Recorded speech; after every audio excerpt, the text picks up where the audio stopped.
In this episode of Gareth Jones on Speed, I get a chance to talk to one of my heroes.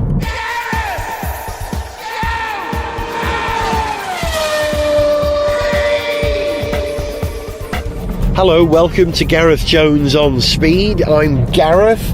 As you know, many episodes of this podcast start with, I'm driving to Wales. This one doesn't, because I'm already in Wales, driving around Wales on my way from North Wales to Harlech on the coast, where I've arranged an interview with a fascinating man. A man who rose to the very highest level in the international motor industry. He was Vice President, Head of Development for the Ford Motor Company for many, many years, responsible for some amazing Ford cars. And he held that position until he retired from Ford in 2007. Since then, he's returned to his roots in North Wales. His name is Richard Parry-Jones, and it's a huge privilege to have the opportunity to sit down and chat with him at length for Gareth Jones on Speed.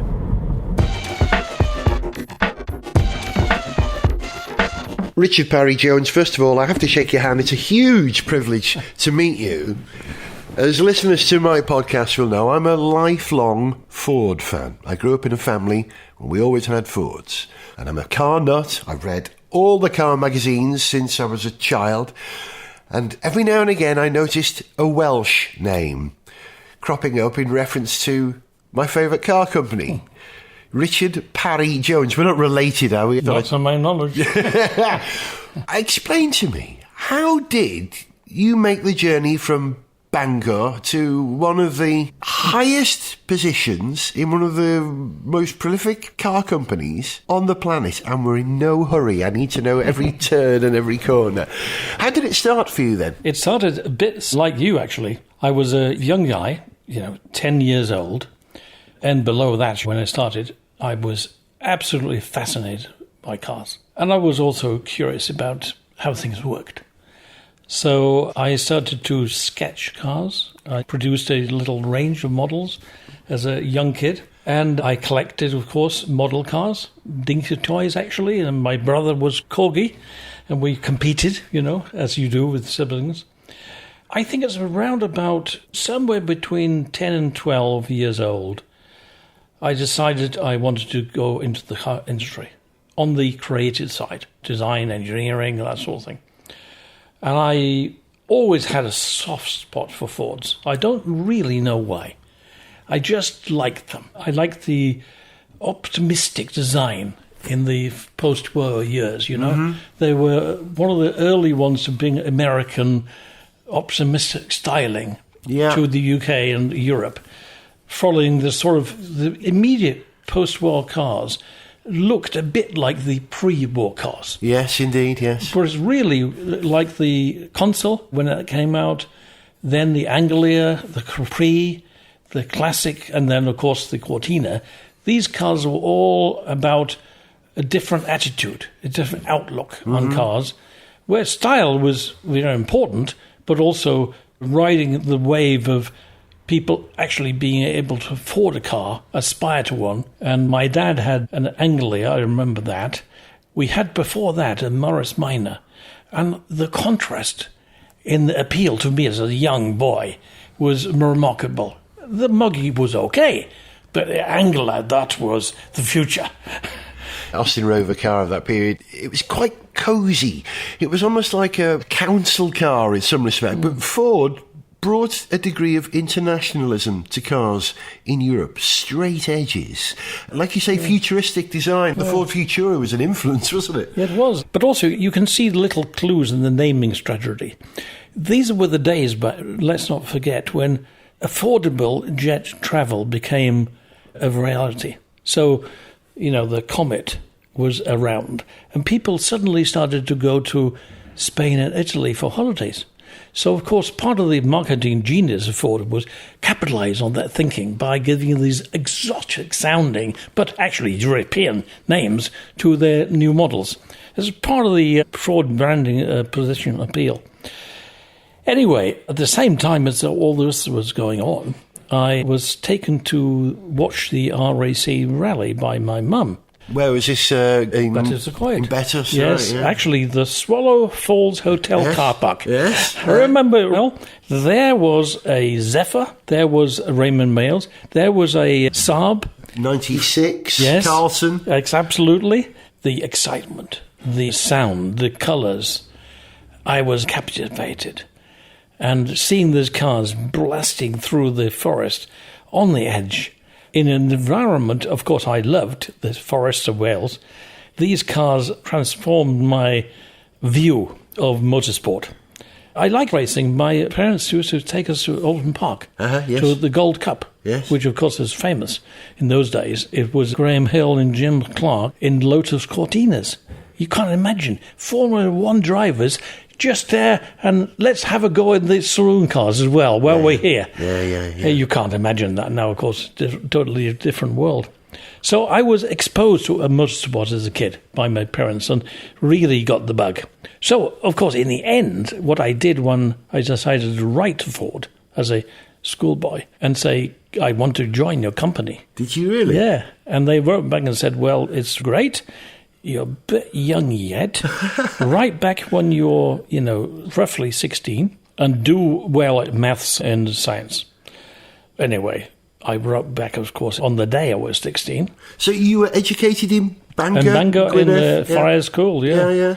Very, very good school with a brilliant physics teacher whose knowledge he shared with me I've used practically every day for 40 years. His name wasn't Gomer Davis, by any No, it chance? wasn't. It Okay. was Mr. Lowe, Jack Lowe. Jack Lowe. Right. Yeah.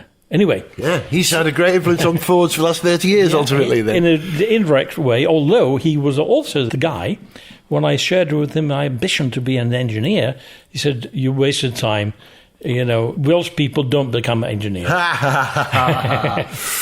Anyway, I ignored his advice on that score, but I absolutely followed his advice when it came to physics. So I wrote to Ford, as I said, when I was 16, and they said, okay, here's the scheme. You can apply, but of course the thousands of applicants and only about 6 places. So for some reason I can't explain, I got in. At that time I was just turning 17. And since I was 17 to now I'm 67, so 50 years, all I've really done is been paid to follow my hobby. What a wonderful thing to do, yeah. So was this Dagenham you were based at first, or did you go to Ford's HQ in Essex? No, I was taken on by Ford UK, who, as you say, were headquarters in Essex. But they had a scheme in those days for apprentices, and the apprentice training school in Romford. Mm-hmm. Where we, as, let's say, student apprentices, i.e. going to be graduates, were trained in the same class as the crafts apprentices and the technician apprentices. So we got all the basic training of filing and fabrication and welding and machine tool fitting and so on. For the first 2 years, we had the same curriculum. So actually, I was very lucky because I had what's called a thin sandwich course. So every half a year I spent time in the workshop and time studying in university. Happened to be Salford in Manchester. Very good course again, very practical course taught by people who'd worked in industry, not only in universities. Mm-hmm. And so by the time I finished, I was actually very, what they call nowadays, work ready. I was totally trained. I knew what work involved. I knew which department did which jobs. So I knew where to go inside Ford when I graduated. But I never forget the fact I was equipped with the same suite of basic skills. So when it comes to designing things, it's almost intuitive to think how we're going to make it. Mm-hmm. Rather than can I design it, somebody else's problem to make it. Now, it's interesting you say that because I've always imagined that the Ford Motor Company as a megalith tend to train people with one specialisation where there are designers who just design, there are engineers, there are people responsible for the cup holders in cars alone. And you don't get a very broad, integrated business education. Doesn't seem to be the case from the experience you described there. No, I think that you absolutely need to be specialised in this modern world. Because without specialists, you can't have the depth of knowledge you need to be expert in that discipline. But I always use what I call the T model for career development. And I do believe that the basic starting point should be broad. I get a good grasp of what the surrounding country looks like. Yeah. Then you have to specialise for a while. I think even future leaders should spend some time going down deep and becoming an expert in something. Otherwise, the risk is you never really know what it is to be an expert. Therefore, the risk is you undervalue it and don't realize how crucial it is. But eventually, you can decide, I'm going to carry on specializing or I want to broaden myself. This is the T model. The vertical element of the T is the depth. The cross at the top, of course, is breadth. And I was lucky enough to become quite broad early on, having specialized a bit in chassis components.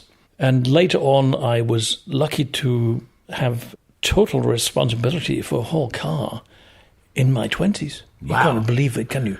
So what was the first car you were given complete responsibility for with Ford? Well, it was actually probably the Escort XR3. Really? Yes. I'd worked on the Capri sometime on a couple of other models, and then I was actually assigned to what was called the Erica program.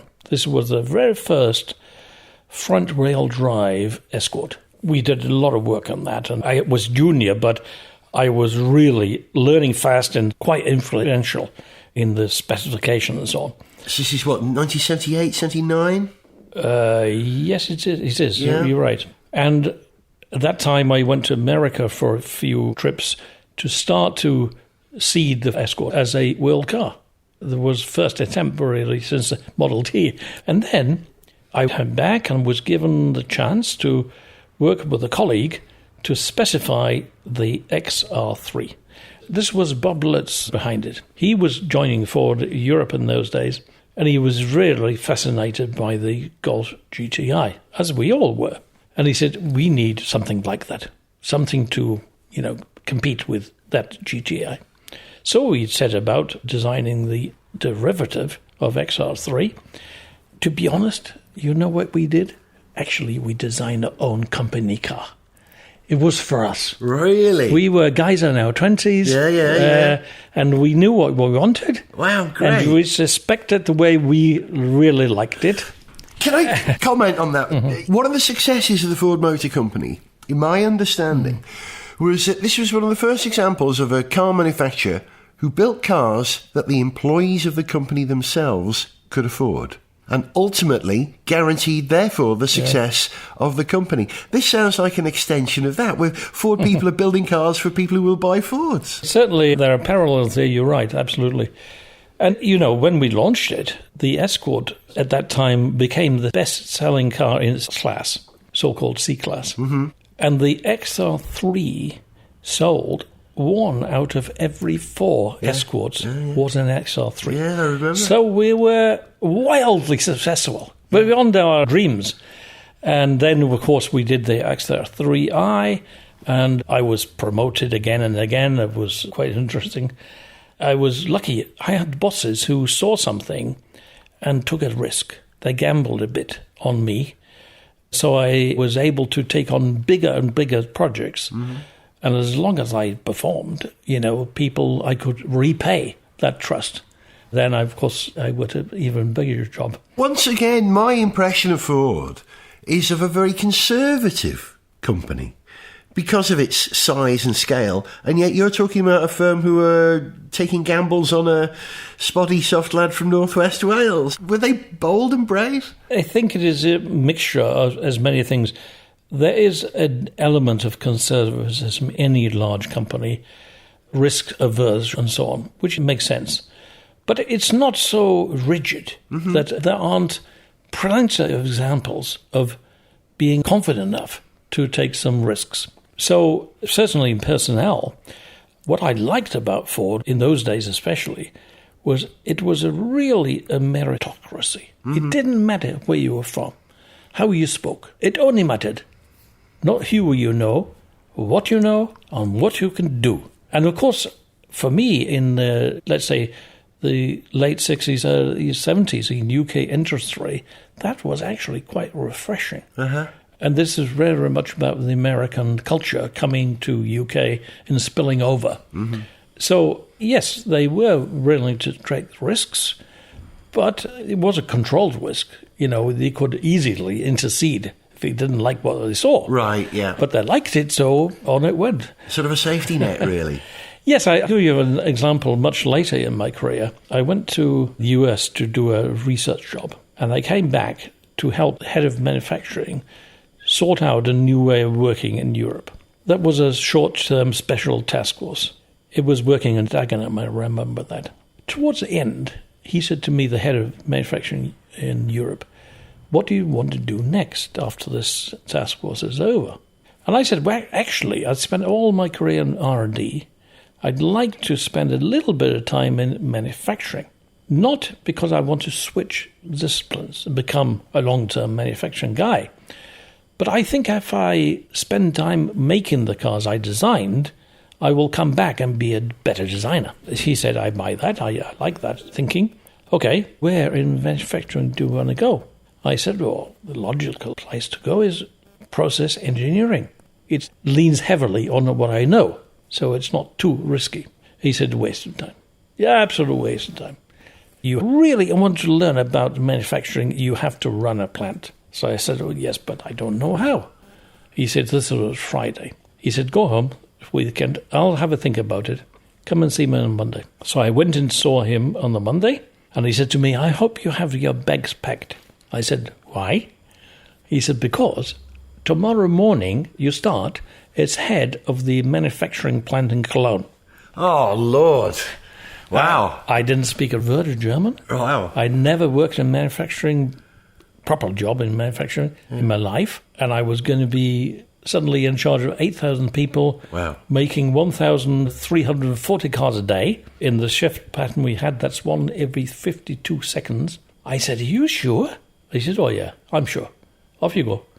Anyway, I got there, and of course it was risky, it was bold, but of course there was an insurance policy above and below.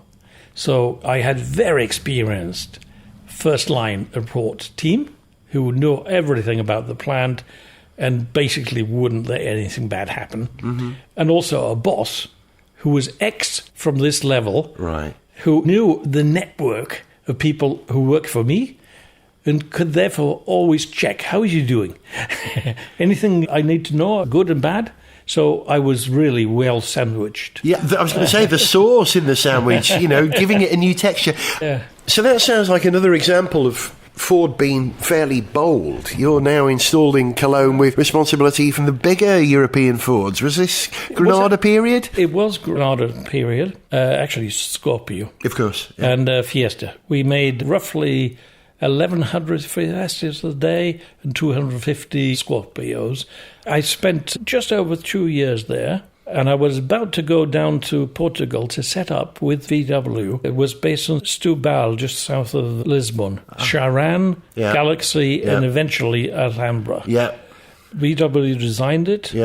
I was sort of overseeing the development.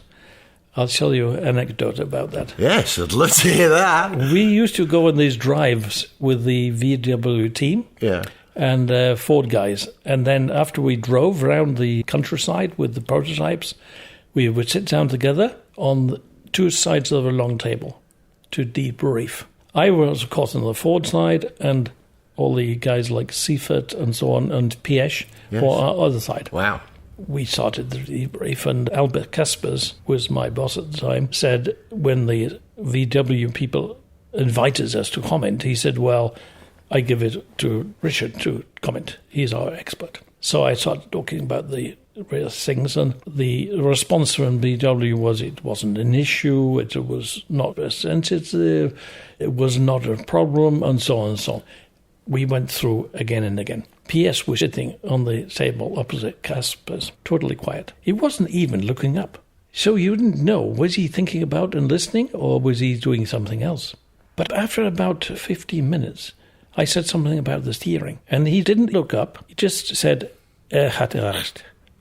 He is right. Wow. And the whole room was very quiet. I repeated a bit more detail about what I thought needed fixing, and the attitude in the whole room changed. Suddenly, we're being listened to. Wow. Just one intervention by this very powerful guy who, of course, really knew his stuff when it came to driving cars and feeling things. Famously so, yeah. So that was a very interesting episode. But eventually, I found a house, I found a school, I was ready to move, and Casper said, okay, give me another week. So weeks passed. I got on the phone to him and I said, Albert, I'm going to lose the house. My kids need to start school. I need a decision. He said, okay, we changed the plan. You're not going to Portugal. We want you to go back into vehicle engineering in Mechanisch in Germany and take over vehicle chief job. This was the time when we'd done the rather inferior Escort iteration in the very early 90s. Yes. Which was panned by the press. Yeah. This is the one with the mechanical ABS, is that right? Yeah, those things, yes. Yeah. And I remember when I was working at Cologne, my dad wasn't very well. He lived in Bangor. He went into the hospital in Carnarvon, and my mum called me and said, it's not good, you need to come over. So I jumped on a plane, and I rented a Escort. I hadn't been near a prototype for 2 years. So I didn't really know what the fuss was about, but the car was being panned. I got into the car. It was 1.4 L manual. Mm-hmm. I drove out the airport, and I honestly thought, what on earth have we done? This car was so lacking in some key areas. Live rear axle, 4-speed? No, it wasn't live. No. It was a twist beam. It was front-wheel drive. Yeah. Twist beam, but it was executed not in a great way. Oh, sorry, this is the front-wheel drive Escort. I just caught up, not the Mark II. No, we're now in the early 90s. Yeah. So I drove to my dad's hospital, and that was very sad, because eventually he passed away there. But I went back, and this was back in my mind. So when Casper said, you're staying in Mechanisch to sort out this problem we have there, I was in a way relieved. I could see we couldn't carry on like this. Uh-huh. Wow. So I got the chance to take over, and I was asked to do the Mondeo. At that time, it wasn't in good shape either, but we got it right. Yes, sir. A lot of hard work, we got it right.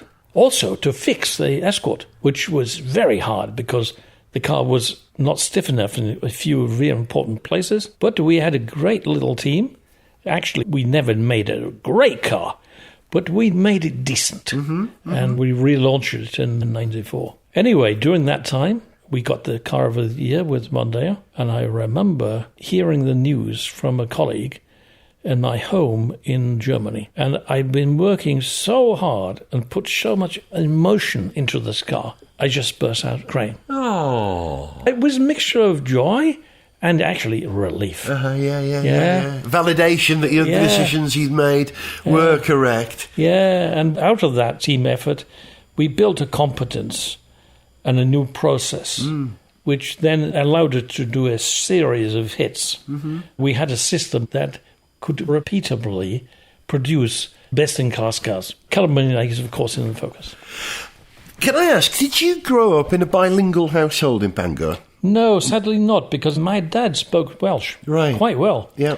But my mum didn't. Right. And she more or less banned Welsh in the home. It wasn't unusual in that period. She felt excluded. Yeah. And didn't want to be excluded. Yeah. Therefore, I entered the third stream in Welsh at school. Yeah. For basically a foreign language. Yeah. And never became really proficient. Right. My dad used to talk us in Welsh when we were younger, outside the home, but not enough to stick. Right. So sadly, my Welsh, my comprehension is not too bad, but my expression is basic. But I'm wondering, as someone who had to work a great deal in German, you became fluent in German ultimately. If growing up in a culture where there was more than one language being spoken, if that remapped your brain and allowed you to learn new languages, people who grow up bilingual find third languages much easier. Certainly that's what I've read, and my son is fluent in German, Italian and Spanish. I can see it's easier as you learn more and more languages. But I think for me, I'm not sure that bilinguality was a huge advantage in German. What it was a big advantage, actually, many sounds in German are like Welsh sounds. Yes, indeed, yes. So pronunciation of German I found very easy. Yeah. Because of my Welsh. Yeah, absolutely. I've said it myself, exactly the same thing. Okay, so you're now installed in a very responsible position at Ford with a number of hits. You know, the Galaxy's working out okay, the Mondeo's working out okay. And things are starting to change. You know, the car industry must work at least 5 to 10 years ahead of what's on the market. Yep. Ford have always had tremendous future vision. You can see it in the look of the cars and look at the concept cars. Concept cars have been part of your responsibility too. You were given that responsibility at some point? Yes, well, the way we were structured at Ford, once I became head of all of R&D in Europe, that included design, the so-called styling departments. And I had very good colleagues, so it's always collaborative. I have an eye for design, but I can't design the beautiful styling of a car. That's not my strength. I'm an engineer more than designer. But it's very important to be design literate. Mm-hmm. Otherwise, you underestimate and you make cars functionally great but not appealing. So to deliver the visions, the dreams of designers, you need to embrace their goals and figure out technical solutions to deliver in mass production what they're trying to achieve in appearance or in design language. You could think about it as a bridge between feasibility and appearance. Yeah. And I learned a lot from a guy called Jay Mays. You know him, yes. I'm sure.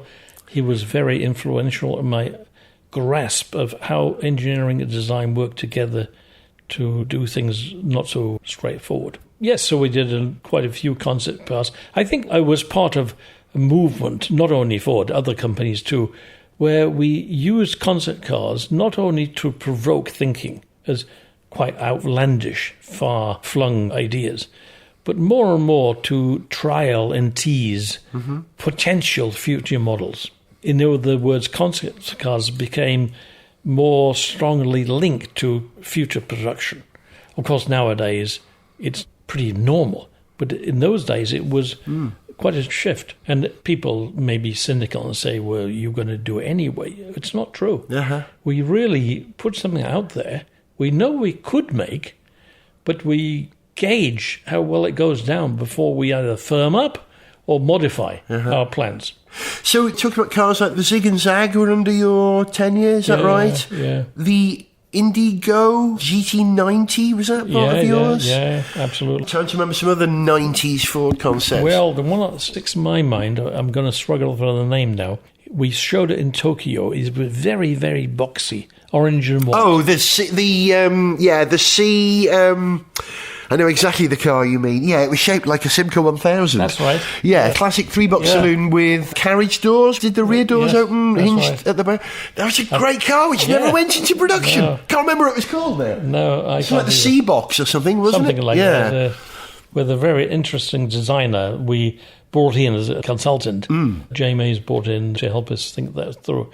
I think it's all part of learning in real time, reaching out to consumers and press. Press are also valuable parts of the dialogue. They are sort of conduits in many ways for people at a larger scale interested in cars. And when we did the market research, we changed the way we did it from basically the old way was beauty contest. So that tended to allow familiar shapes to win every time. And we were frustrated because by the time we launched it, it was out of date. Yes, yeah. So we changed the way we evaluate the results. We had a sort of filter. Before people came in, we showed them some products from the kitchen or the home or something like that. And we asked them to rate them. And we'd pre-sorted that some of these were advanced and some were very traditional. And what we're trying to do is filter out who were the more receptive customers to future ideas and design concepts and who were more firmly rooted in today's norms. Then when we scored the cars, or they scored the cars and we looked at the answers, what we looked for was the gradient between the ratings of the conventional traditionalists and the ratings of the more advanced-oriented people.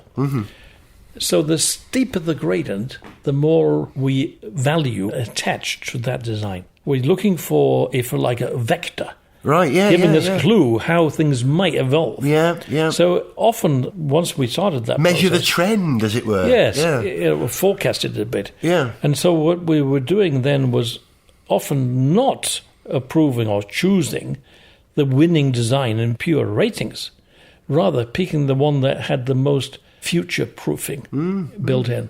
So that was actually at its peak when we did theory. The Probe 2 or the Probe Not 3? the Probe. The problem wasn't that...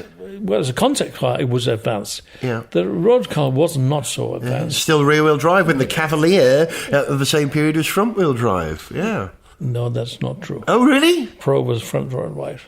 Yeah. Oh, you're talking about the Probe Coupe, yes. Not the Concept Probe. No. I beg your pardon, I was talking about the Concept Probe, which became the rear-wheel drive Sierra. Yes. You're talking about the Mazda-based Probe Coupe, which is the Mazda right. 6, yes? At the end of the day, yes. Can I ask you about that? Because your tenure under Ford was the PAG group, was it? The Premier Automotive Group. So we had Jaguar, we had Volvo, we had Land Rover as all part of the greater, broader Ford brief. How difficult did that make your job? Was that something that you were ultimately responsible for? Yes, I was. It didn't make it... it made it difficult in one way, complexity, but other ways you could also learn a lot and transfer across the brands. I did a study with Bill Cosgrove for Jack Nesser back in the 90s. It was about, I'm going to guess, 96, something like that. And we looked at the market and we could see that the trend was clear. The volume brands, which really flourished during the 60s and 70s, growing with the market as people became able to afford a new car. In the 80s, it leveled off a bit, and we started to see premium brands start to grow. By the time we got to the 90s, all the growth really was premium. The compound annual growth rate of premium brands was 11% a year, compared with maybe 2.5 to 3 for the volume brands. So we said, we really don't have much opportunity to participate in that. We need to acquire some brands and invest in a few we bought, like Jaguar and Aston Martin. So we set up the strategy. Of course, not everything you want is for sale. So you have to have a strategy and then be opportunistic when these possibilities open up. So that's what led us to bid for originally Land Rover and then subsequently for Volvo, and also invest heavily in Jaguar and Aston Martin.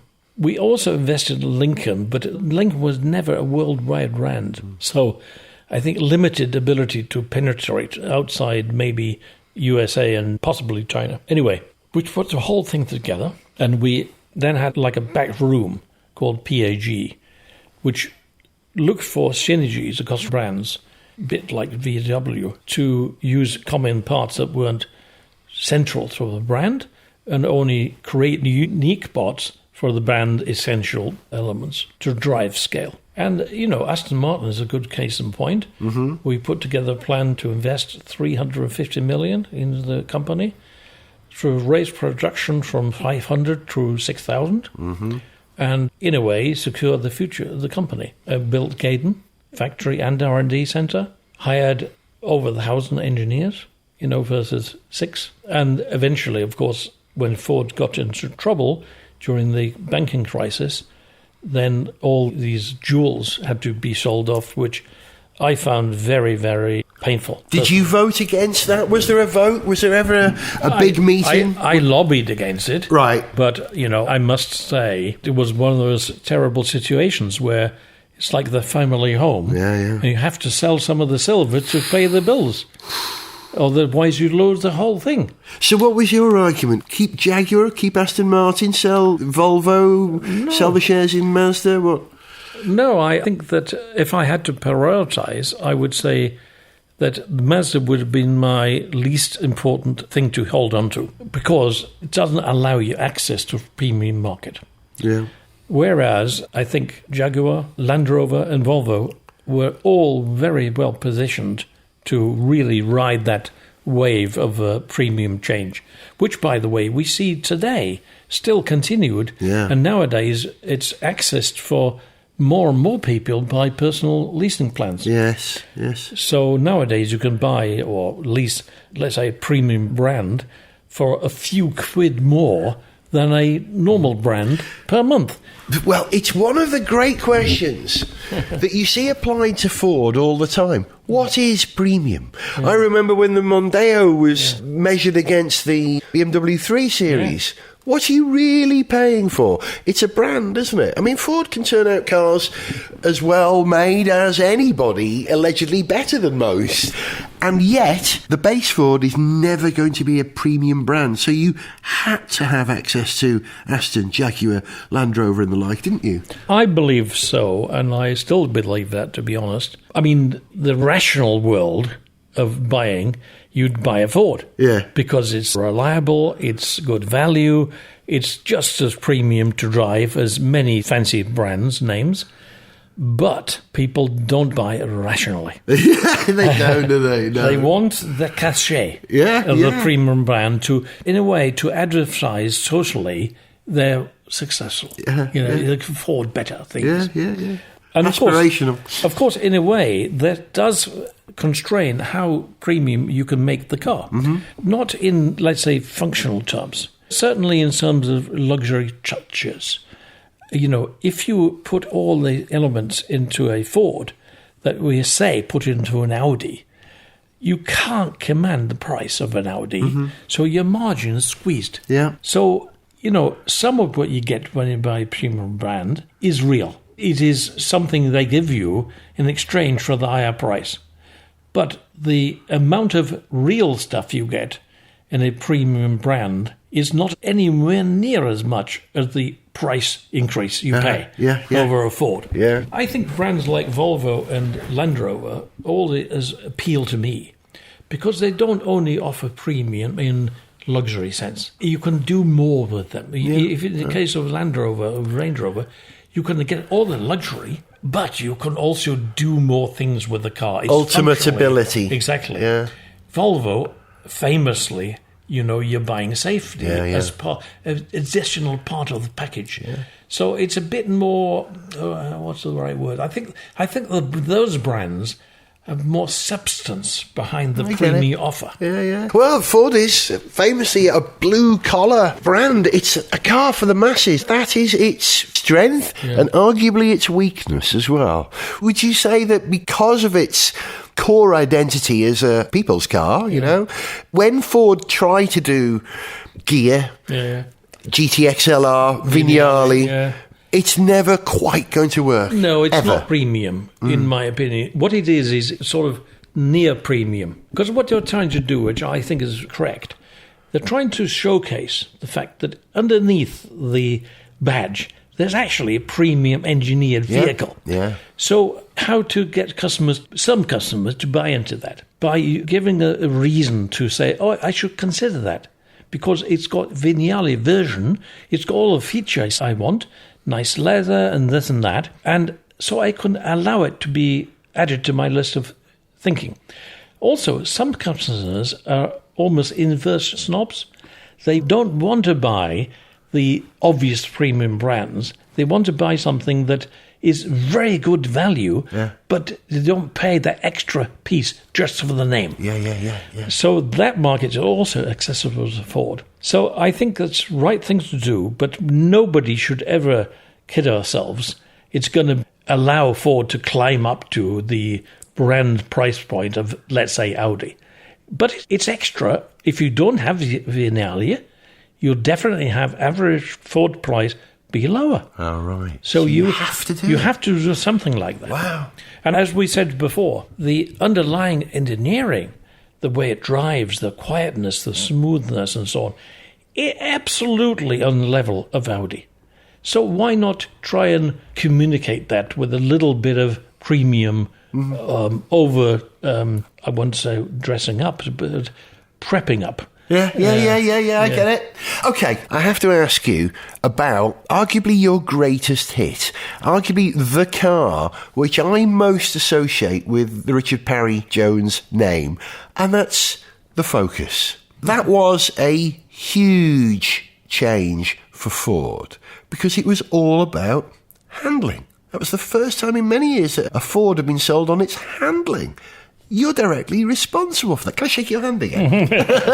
Oh, really? I mean, you drove that, literally, didn't you? I did. In a way, that was the first car I did in a position of considerable influence, where I could start from the beginning. Everything else I was taking over somebody else's project, or modifying a car we had. Yeah.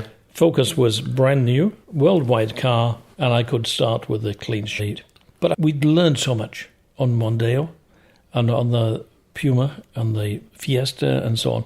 So all the learning we built into the Focus. And up until that time, I think Fords were largely sold, but the old model was, make them look good, sell them to fleets so that the reps will drive them, maybe managers will drive a gear.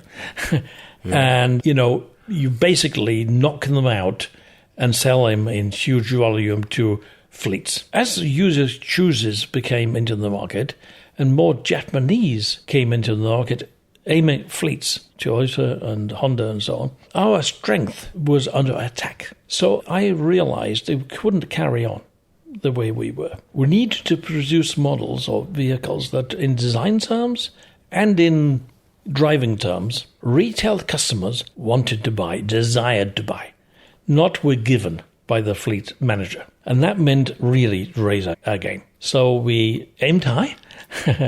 And you say handling, but actually it's much more on handling. Mm-hmm. It's what I call the way the car feels. Mm-hmm. Many customers, if you ask them what you would like in the car, they won't tell you, the handling's great, the steering's so precise, the ride is well controlled. They'll say, I'm not quite sure why, but I just like driving it. I feel confident in it. So my argument with the people inside Ford at the time, and I wanted to spend money on these outcomes, they said, well, look, show me the evidence. Customers will value what you want to spend money on. I said, that's hard because customers don't talk in the precise terms that we talk in. Mm-hmm. But what we can do rational analysis on the ratings in JG Power on each attribute and correlate that to overall satisfaction. And when we did that, we found that steering and handling correlated very strongly with overall satisfaction. So that was my evidence to the people challenging. You see, that's an engineer speaking. Yeah. You're looking for correlation. You're looking for evidence-based stuff, aren't you? It's science. Yes, sir. Use science. Anyway, so we got evidence and we went ahead and set the targets. But of course, setting a target is one thing. Delivering it is another. And I would say we got where we got to by a mixture of science and art. i.e., the science was partly the customer stuff, partly really having modeling simulations that gave us precisely the enabling elements in the design. You still had to tune it, but at least you didn't spend all your time in the development phase fixing errors rather than fine-tuning. Right, yeah. Greatness. Yeah. And so we got the car's prototype form. They worked well out of the box, but I saw then opportunity to make it special. And I must give credit to Jackie Stewart. Because Jackie Stewart really opened my eyes to how to evaluate a car. In fact, the only thing I was able to do that Jackie can't do, because I'm an engineer, I can feel what he's trained me to feel. I can then start to analyze why is it feeling like that. What should we go measure? And what are likely causes and likely countermeasures? So, in a way, I had all the latter bits. Until I met Jackie, I didn't have all the former bits. I could drive a car. I could evaluate it. But I hadn't learned how to really focus on each element of the experience I'm feeling. So I could analyze it better. And that's what Jackie taught me to do. So he was like a sensor, and you were interpreting the data that sensor gave you? Initially, but what he taught me to do was do it myself. Right. He trained me to be an evaluator using his techniques, so I could do it without him. Richard, imagine you've got an egg on the bonnet and you're driving and you mustn't upset the egg. I mean, that's what I hear.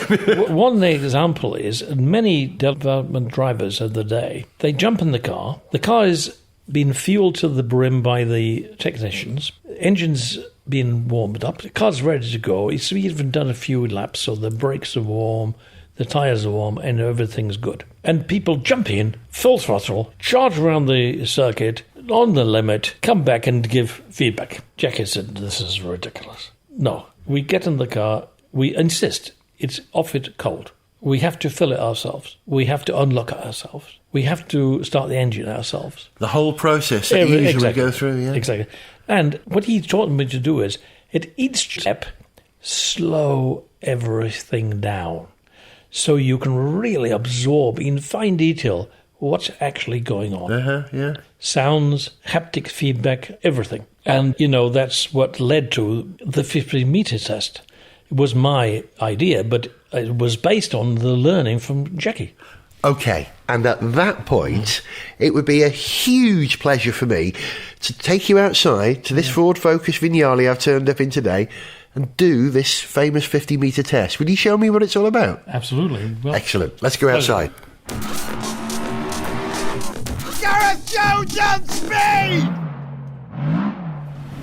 I'd love to hear your impressions of the new Focus. It's come a long way, and it's, what are we, 4th generation now. Do you like the way the car's evolved? Yeah, I do. I think, obviously, with the first Focus, we made such a huge change. Yes. I sometimes hanker for more boldness. Yes. But I think it's very elegant, and certainly I think the new design is quite different from the previous one. Especially the front end. The trapezoidal grille, which has become ubiquitous Ford now, which I always claim was stolen from Aston Martin under your tenure, wasn't it? I mean, that's become a Ford thing. I would defy anybody to say that looks like Aston Martin grille. Come on, let's get in the car and do for me this 50-metre test. I don't know, are you insured to drive under your Ford? You are? Yeah. You take the keys then. I'm going to sit in the passenger seat. So before we get in, though... Okay, all right, before we get in, let me come round there. What?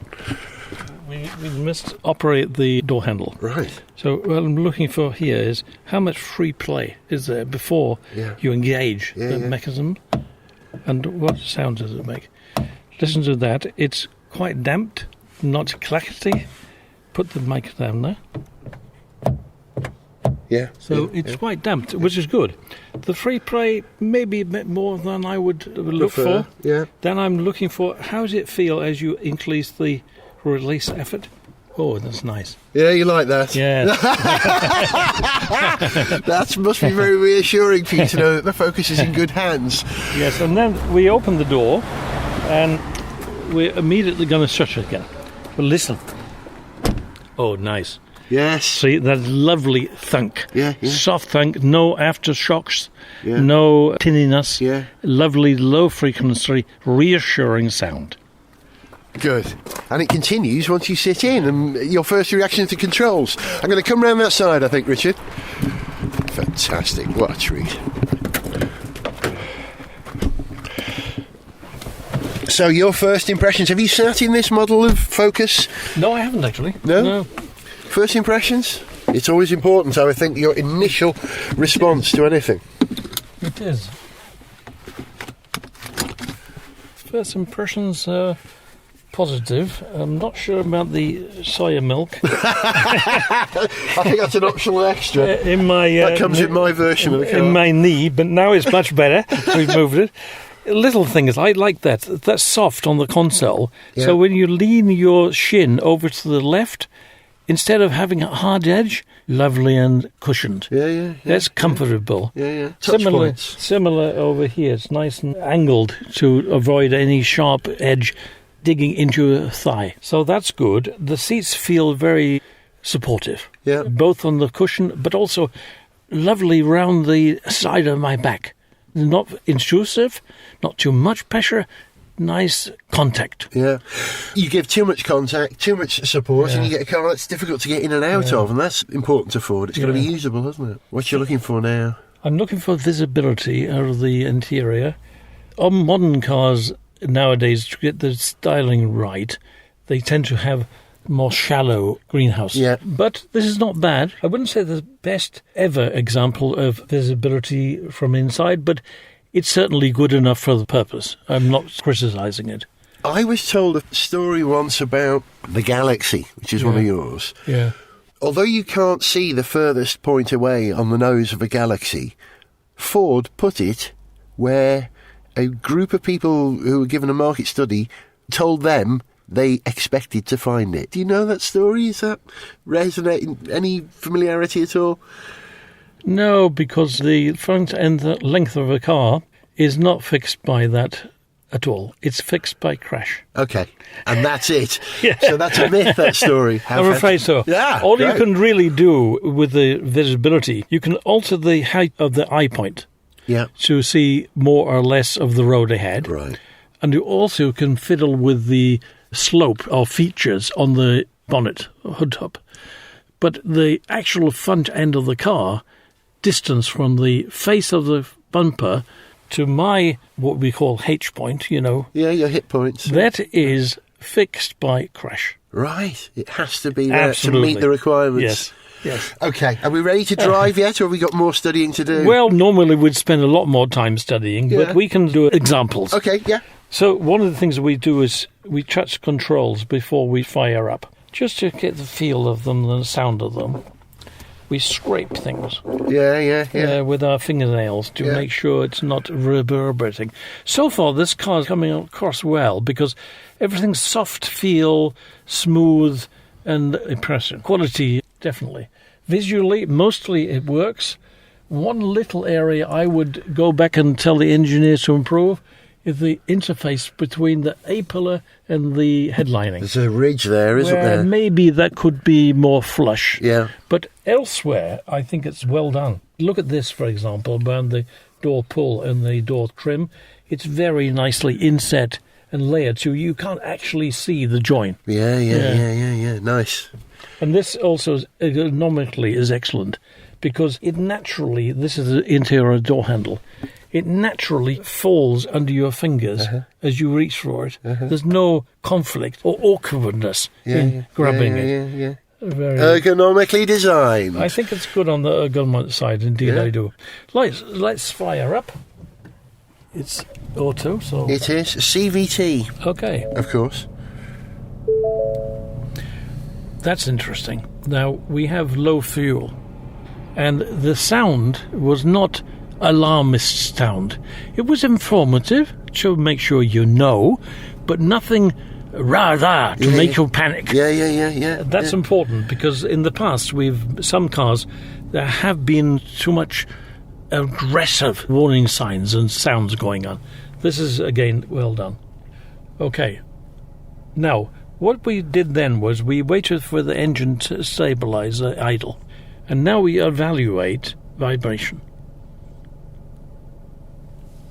Without hands on the steering wheel, first of all, just through the seat. If we shut the steering wheel at the same time, we have two signals to process. We get confused. So one at a time. We try and isolate it.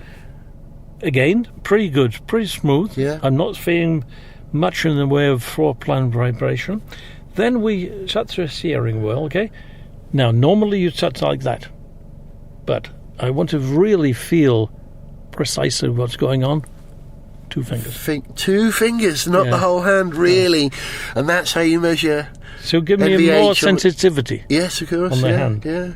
You're taking the pulse of the car there, aren't you? Again, very quiet, very damped.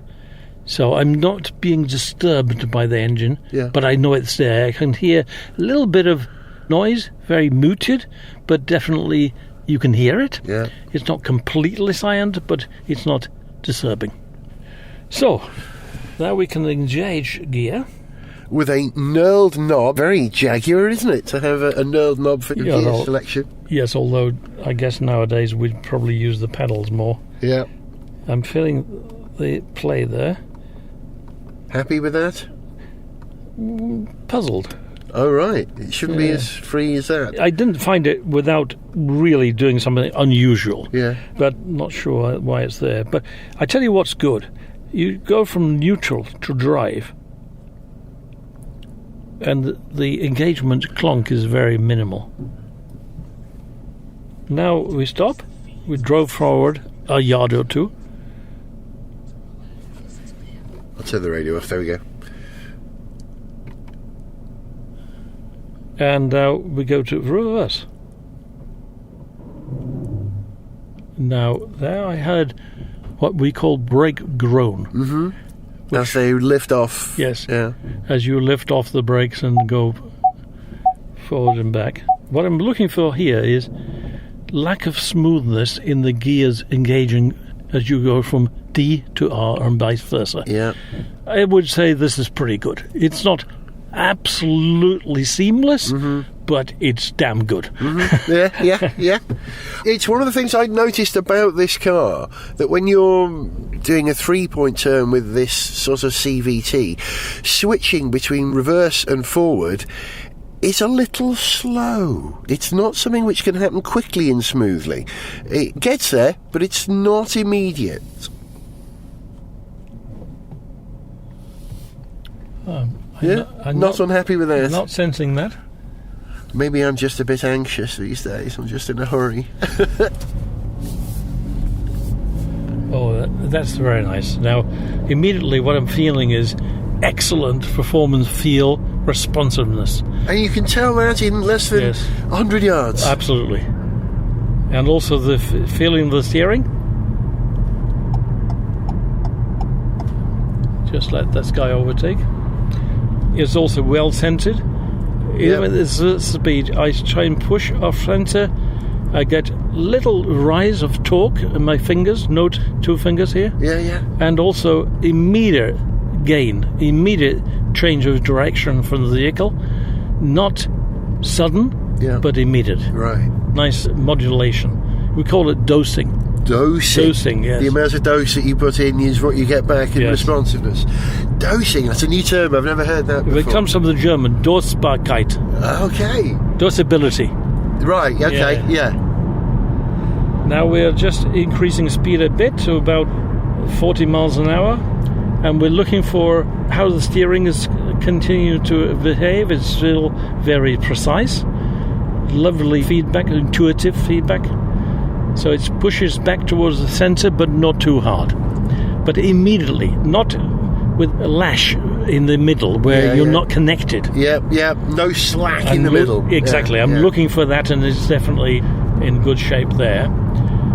Road-nice from this surface, a bit higher than I expected, but low frequency, which is good, rather than high frequency. And do you tune that out with suspension, or do you tune that out with padding? I wouldn't say padding, but certainly it's a matter of, if it's structure-borne, damping on the panels. Yeah. If it's airborne, it's just sealing. Right. But what's good about this, very good, is the way it masters small breaks in the surface. Right. You look at a grid or a little tar strip or a repair on the road, and watch how the car reacts or doesn't. See? Drops down and picks up. Yeah. Very quiet. Yeah. You know, that's the main thing. No feeling of a shock. Yeah, and putting energy into the system, which then oscillates until it settles. Yeah. It's dealt with there and then. And in a damped way. Yeah. So it's a smooth entry, a damped response, and a smooth exit. Yeah. Now we speed it slightly to about 50 miles an hour. We enter a right-hand bend, and we dose the steering in very progressively, and we see the car is very good at tracking to the right line. I've always got a line target in my mind, and I measure how well does the vehicle follow my target line. So it's important when you do the test not to drive in the middle of a road, but to drive close to the white line so that you can measure how easily you can follow it. Right, that's a great one, Richard. I'm having that. Yes. because if there's any wandering, it will show it up, because Yes. you've got a delineation mark, you might say. Yeah. Yes, it's like when you drive a bit faster. I always like to drive on stone-walled, lined roads, because then, any error is going to be penalised. That's great. I'm having that as well. Only when I'm in someone else's car, though, not my own. Well, but what it does is forces you to be precise. Yeah. Because if you make a sloppy move, you'll be punished for it. Whereas where it's grass on the side, you can make a mistake and you won't swipe the edge of the road. Yeah. So you like what you found so far? Yes, I do. I mean, it's a very refined vehicle, and it feels very, thoroughly developed. I can't see anything jumping out that says it hasn't benefited from really intensive development, and the body is very stiff. Yep. You can't get this performance unless you make the frame, it all mounts to nice and stiff. Yep. The development of the Focus falls to Europe in Ford's world strategy these days. Larger cars focused from the States. This is a classic European Ford, isn't it? It is. It's the heartland, in a way, of the Ford brand. But we have to recognise as well that what's happening in the marketplace is more and more consumers are choosing the crossover format. Yeah. And no doubt the sort of Cougar equivalent, which is the same platform, by the way, as this, that will be more and more popular.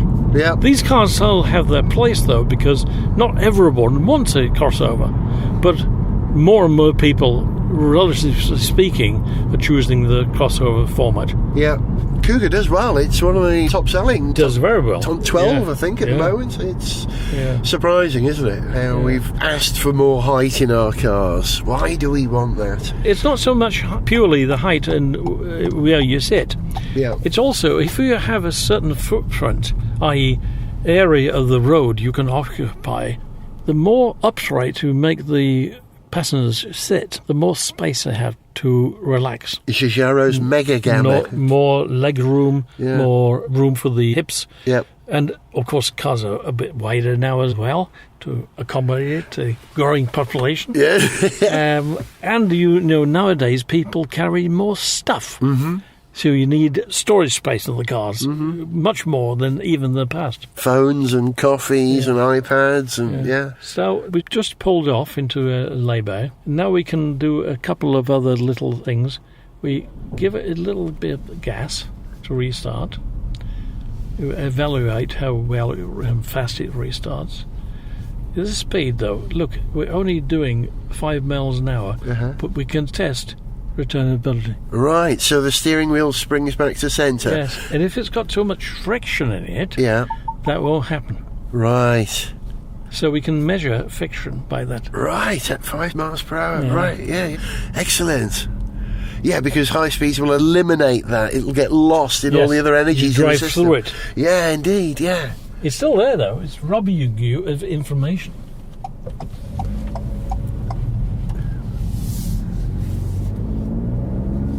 Low speed manoeuvrability, wheel at extremis. Will you learn from stuff about that? Well, as you press the throttle with the lock extreme anger on, you're looking for, is there any sign of the torque tugging of the car? Yeah. Either one way or the other. Yeah. In this case, absolutely zero. Right. So no, what we call cross torque. Cross torque. Yeah. Of the cars that you have been responsible for, what did you get wrong over the years? Oh, a lot. Really? Absolutely. If you don't recognise mistakes you made, you never get better. So I'm the first to admit we made mistakes as well as got things right. The only reason we did well was we made more good moves than bad moves. Not that we didn't make any bad moves. What was the worst move in that range of good and bad? What was the low point? I think the most difficult car that we did that I didn't decide the process well was actually, remember the Cougar? Yes. We did off the Mondeo. Yes.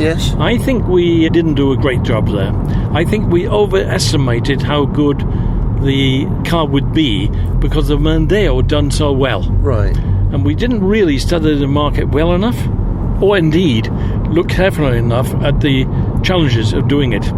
And as a result, I mean, frankly, the car didn't sell and it lost us money. Right. And I was an advocate of doing it, so I must put my hands up and say that was my bad decision. Was it because it was on a front drive platform? Perhaps a coupe is more suited to a rear drive platform? Simple as that? No, I don't think so. I think in the case of very high power output, rear drive is hard to beat. Yeah. But for the kind of power we're talking about, I mean, 210, it was nothing compared with. Look at the last Ford Focus RS. Yeah.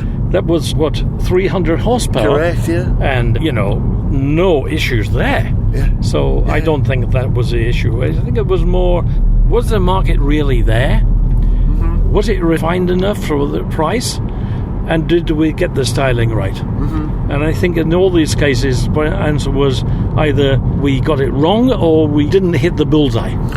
I think it didn't have a halo car. I think if there had been a Cougar Cosworth, it might have filtered down and made the other Cougars in the range appear more appealing. A Cougar ST never existed, did it? Maybe that's all it was?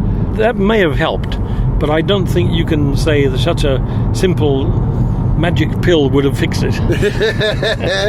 It's a complex thing, isn't it? It's a series of things converging together on a market at the same time. Other products from other companies. So who are Ford's greatest rival? VW or Toyota, would you say? Or GM, in your days? I think that in my day, the greatest rival, without doubt, was Toyota. Yep. You look at the kind of appeal they have and the kind of markets they sell in. Toyota was definitely a benchmark. It wasn't GM, because Toyota was doing better than GM. Right. From a product point of view, pure product, we obviously benchmarked VW a lot. Yeah. But VW managed to lift the brand above Ford and Opel in Europe. Yeah. And therefore it was hard to realize the same price. But in terms of what we offered, we always aimed to beat VW. And who are Ford's rivals today? Is it Hyundai, who are offering a people's car, well spec'd, all the sorts of things that you might attribute to a Ford, great value, all the spec, and yet without a premium badge? I think the Koreans are a greater threat to Ford than the Japanese are at the moment. I wouldn't underestimate the impact of the Japanese, but I think the Koreans, Japanese, are very much the people offering the same proposition as Ford. Everyday cars, done really well, affordable price, no sort of fancy bells and whistles. Yeah. As such. Just turn right here. These are the gates.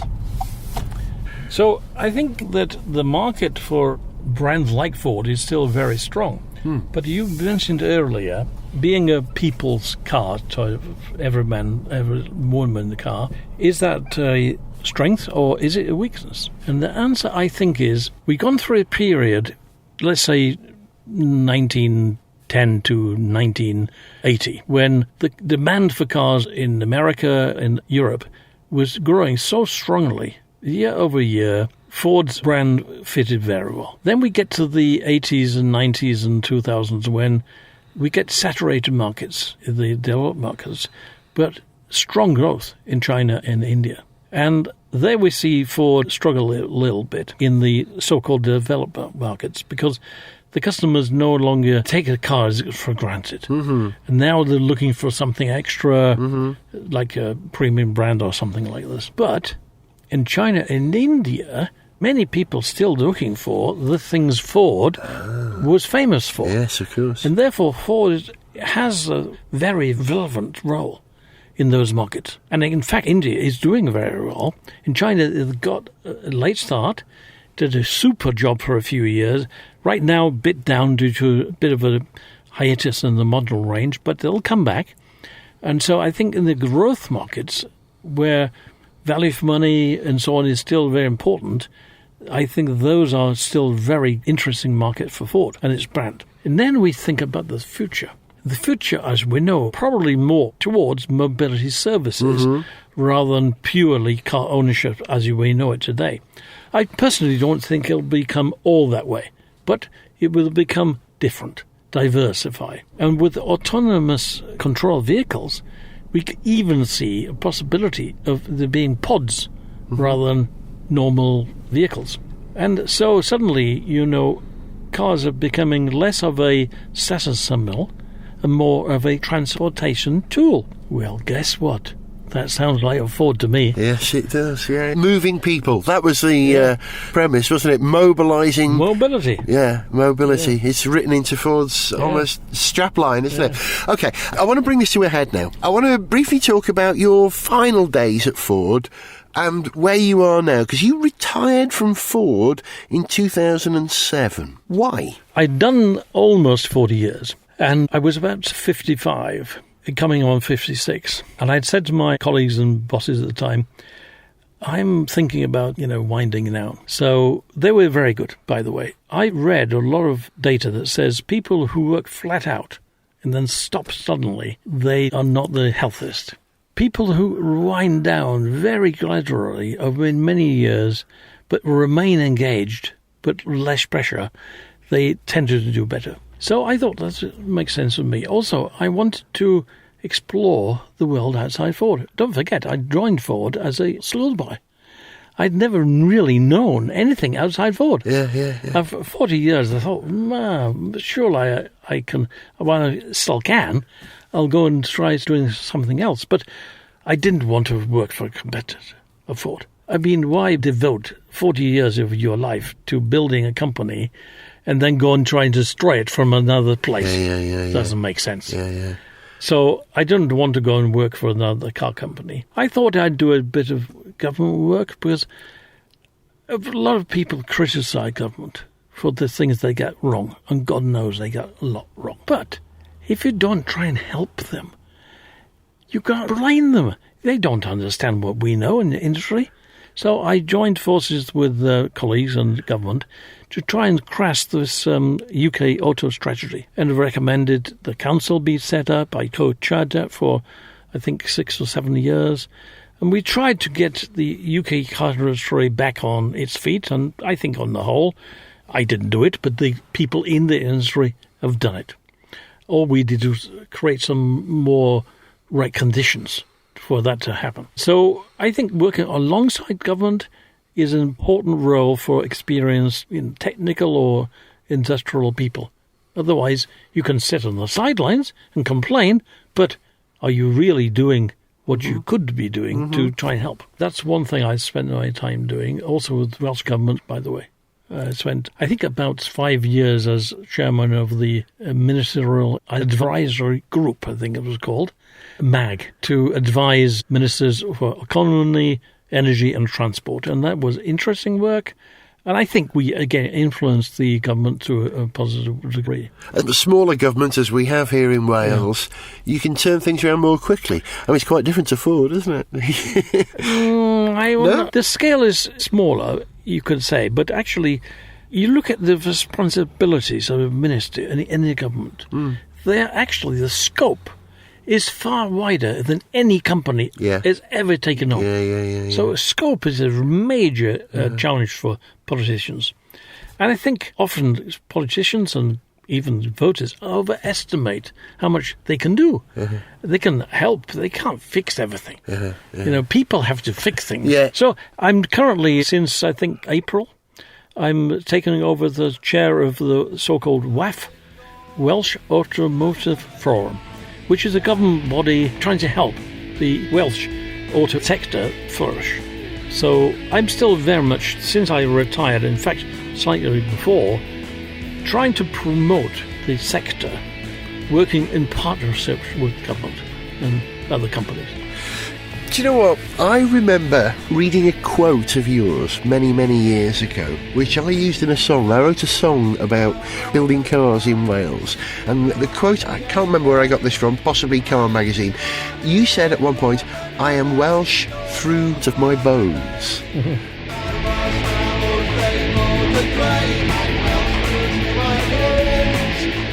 which rhymes rather well with Richard Parry-Jones. So I put that in a song. Very good, huh? And it's clear to me that as you've returned to this beautiful position near Harlech, I mean, this is home, isn't it, for you? It is. North Wales.